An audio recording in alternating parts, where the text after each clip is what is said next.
Hey everyone, it's Tony here. So I saw something this week that made me stop scrolling. A photo of a $17 egg sandwich from a deli in New York City. Yeah, you heard that right. $17 for eggs on bread. And I know what you're thinking, because it was my first thought too. That's ridiculous. Who would pay that? But here's the thing. The shop owner didn't want to charge that much. He said the cost of eggs and everything else has gone up so much that he's barely breaking even. And that quote stuck with me. You can only get away with charging so much for an egg sandwich. Because that's exactly what we're all feeling right now, isn't it? Whether you're buying groceries, going out to eat, or just trying to feed your family, everything costs more. And meanwhile, we keep hearing that inflation is over, inflation is cooling, everything's fine. So today, we're going to dig into what's really happening with food prices, why your grocery bill doesn't match what the government is telling you, and what this means for your family's budget going forward. Here's what we're covering. First, I'm going to walk you through the actual numbers on food prices right now, because some of them are genuinely shocking. Then we'll talk about why there's such a huge gap between what officials say and what you're experiencing at the checkout. And finally, I'm going to share practical strategies that are working for families right now, because we can't just sit around waiting for things to get better. I've spent the last few days reading through economic reports, grocery industry data, and restaurant surveys so you don't have to. And let me tell you, the picture is complicated.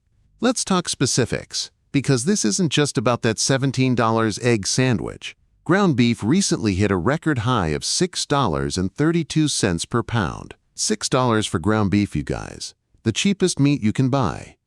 Coffee is now averaging around $9 per pound. Even bananas, which have always been one of the most affordable foods you can buy, are up more than 6% from last year. And I know you've noticed this when you're shopping. Maybe you don't catch every single price increase, but you definitely feel it when you get to the register, and the total is $30 or $40 more than it used to be for the same items. Major grocery chains like Albertsons are even reporting that they're seeing a big shift in how people shop. Customers are sticking strictly to their lists now. No impulse buys, no extras. People are using coupons again in ways they haven't in years. Those habits we all picked up during the pandemic, like meal planning and cooking everything at home, they're not temporary anymore. They're survival strategies. And who's feeling this the hardest? It's the people who were already stretching every dollar.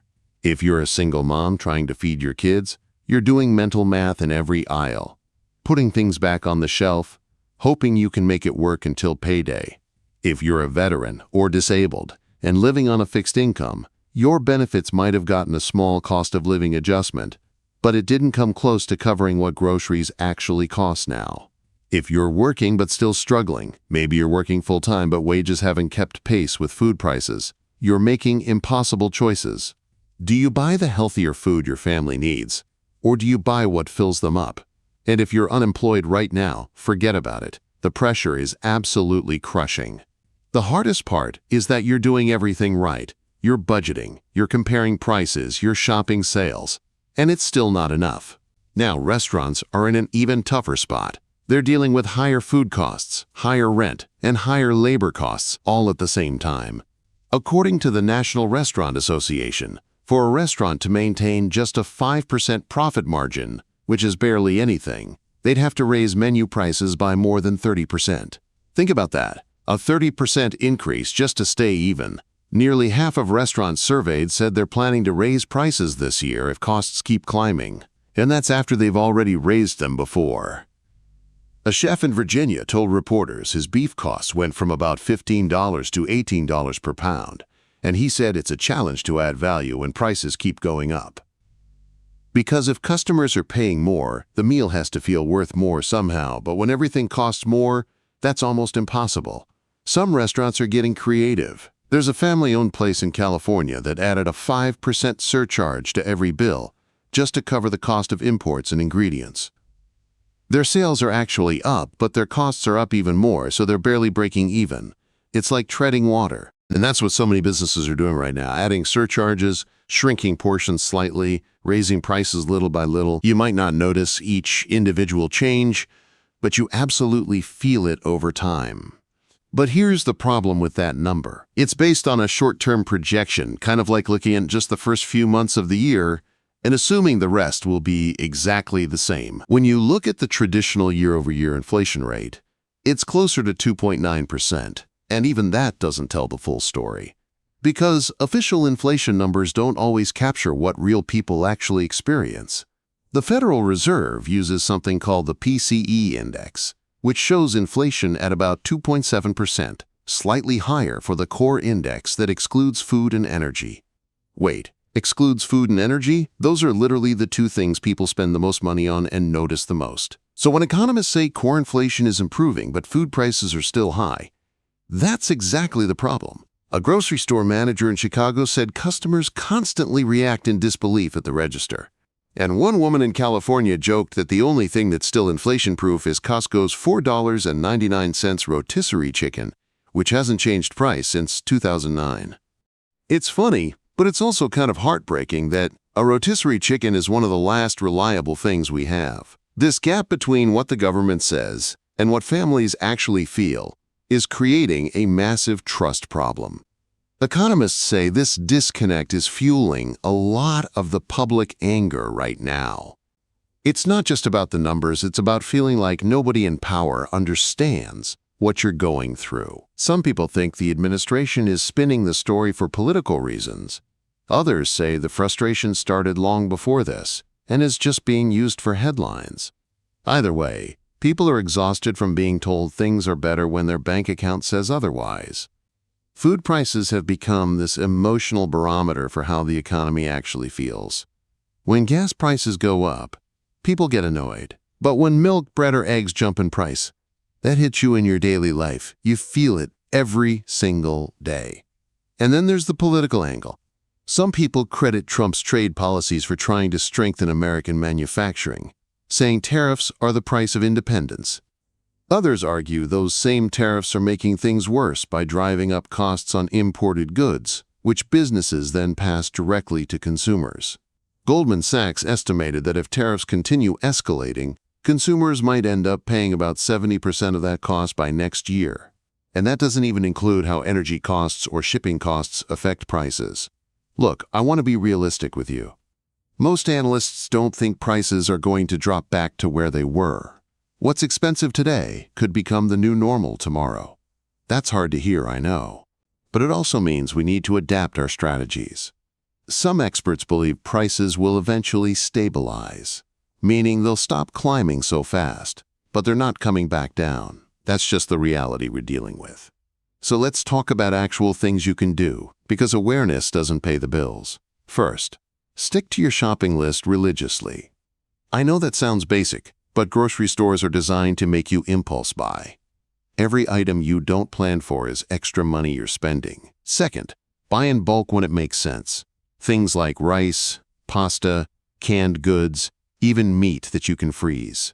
If you have the storage space and can afford the upfront cost, buying in bulk can save you significant money over time. Third, cook one extra meal at home each week instead of eating out. Just one. If your family usually eats out twice a week, make it once. That's probably $30 to $50 saved right there. Fourth, start comparing the price per ounce or price per unit on shelf labels. Sometimes the bigger package isn't actually the better deal. Sometimes the store brand is half the price of the name brand for literally the same product. Fifth, join a local food co-op or look into community-supported agriculture programs if they're in your area. These programs often give you fresh produce at lower prices than the grocery store.